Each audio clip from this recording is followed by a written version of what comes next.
afternoon, everyone. I'm Bhavina from Team ElderLive for Elderly. Pitching alongside me is Shenxian. 22%. 22% is how much senior suicide rates have increased by, and that too in the past year. And this can be attributed to senior loneliness.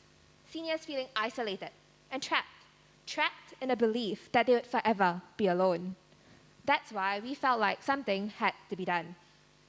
To connect seniors with other seniors with similar interests and to empower them to do something meaningful with their lives. To help them break out from their social isolation bubble. 34% of seniors perceive themselves to be lonely. And lonely seniors live on average 3 years lesser compared to their peers. And this is very concerning. And that's why we felt like something had to be done now. And that's why we embarked on the project. And what sets us apart from everyone else is the 3 C's. It's customized. It helps to cater to the wants and needs of each and every member of the elderly in the group. And there's some form of continuity. And unlike other one-off senior activity sessions for seniors, our solution ensures that seniors will follow through our program with the same companions. And also, seniors can independently continue with their initiatives even after our project ends. Lastly, there's a sense of community, as we will help connect seniors with other seniors through virtual means. And this is a very pandemic-proof option as well. And with that, let me run through the first aspect of our solution, the Active Senior Program. It consists of 4 main stages. The first stage includes the Active Senior courses, where seniors will discover their own interests through large-scale webinars. And we have tested this already, and we did get very promising results. And stage 2 is a senior interest group, where seniors will be grouped together with other seniors to explore their interests further. And then there's stage 3, where seniors will learn to carry out their own initiatives in the future. And with stage 4, seniors will be carrying out their very own initiatives with their group of friends and peers. And when we had proposed our idea to NTUC Health and Vfe Community Center, they had commented that the programs are very beneficial and would complement the current elderly initiatives out there as well. Moreover, the seniors did express that they felt very lonely and would engage in such projects as it would help them make friends and find peers with similar interests, indicating the demand for our project. I'll now pass on the time to Shenxian to elaborate more. Hi everyone, I'm Zhenxian and I will continue with the sharing. Alongside our ASP, we also hope to create an Vfe app. Our app, like other social media apps, allows seniors to message, post, like, and comment on other seniors' posts. The Vfe app will also support our ASP in terms of publicity. You might be wondering, why the Vfe app? Well, firstly, the Vfe app serves as a bridge to connect seniors together virtually. What sets it apart from other social media apps is that only seniors we recognize can access the app, protecting seniors from ill-intentioned persons such as scammers and allaying seniors' fears of scams and security purpose issues. In addition, we can use the Vfe app as a source of revenue by selling advertisement spaces. And 40% of our senior respondents were willing to try out the app. Now, you might question how we might successfully deliver our services. To answer this, I will present to you our go-to-market strategy through partnerships. Firstly, we'll be partnering with NTUC Health, one of the largest local senior care providers. Our project complements with their new service model, and they can provide us with seniors, facilities, and volunteers. We will also be partnering with Vfe Community Services, a social service agency that organizes activities for seniors. Vfe can provide us with seniors, volunteers, publicity, and additional resources. This is our partnership confirmation email from FYCS, and they allow us to carry out our ACS courses with them. All in all, our group aims to create 50 senior interest groups by the end of our project, and hopes that seniors will form new friendships and learning new things. Now, I will introduce the core team member of Project EFE. We have Bhavina, Cassandra, Nabil, and I, Zhenxian. And we are all tied together by our common team vision to empower seniors to live their best lives. And we aim to continue this project after the one-year funding period has ended. We have come up with possible revenue streams to sustain our projects. If you are interested, this topic can be pursued further in the Q&A.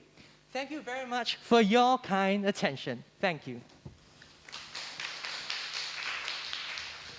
It's really great that you have plans to pursue this after the lifespan of your project. Kindly do elaborate more on that. I'd be very interested to find out more.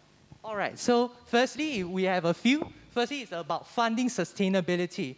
So personally, I also joined many youth for causes projects, and I myself is the project leader of my own PW group. So that's why I have already do some research on how we can actually find. So firstly, it's called sustainability.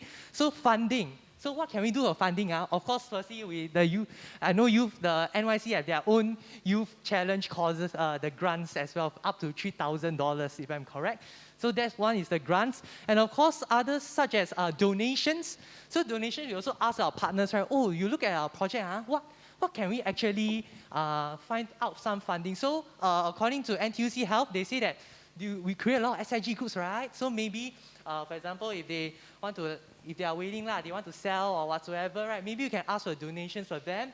Or Vfe App has also mentioned that, oh, you want to create causes, right? Maybe you can charge like a small $1, $3 commission fee so that you can sustain the project as well. And of course, from my observations, donation is also a very key thing to do, like giving.sg. We have seen some of my YFC, they actually ask volunteers to go and ask for the donations, and it's very successful as well as maybe selling like volunteers arts and crafts and like bags or whatsoever, so that we can gather the enough funds. So for expansion, so right now you can see we only have two partners, right? We also want to expand to like other seniors. So according to Juke NUS, from Statista, only like 6.25% of local Singapore seniors in 2020 uses SSA services. So what we can do is we also plan that after the pandemic, we can do door to door, so that we really find out all of them, and maybe we can partner other SSAs for that kind of activities. So that is one thing we want to expand as well. And also PA is also a suitable partner that we can approach as well, because we also know that they have the kind of interest group activities that we can actually seek for collaboration. So that is our next step, possibly next year. Yeah. Sorry, the door-to-door was also to reach out to other seniors beyond NTUC Health and Vfe App Community Services. Can you elaborate on will it be a volunteer organization or will it be a social enterprise? What's your model going forward? We aim to be more of a non-profit one. So we will plan to gather volunteers here.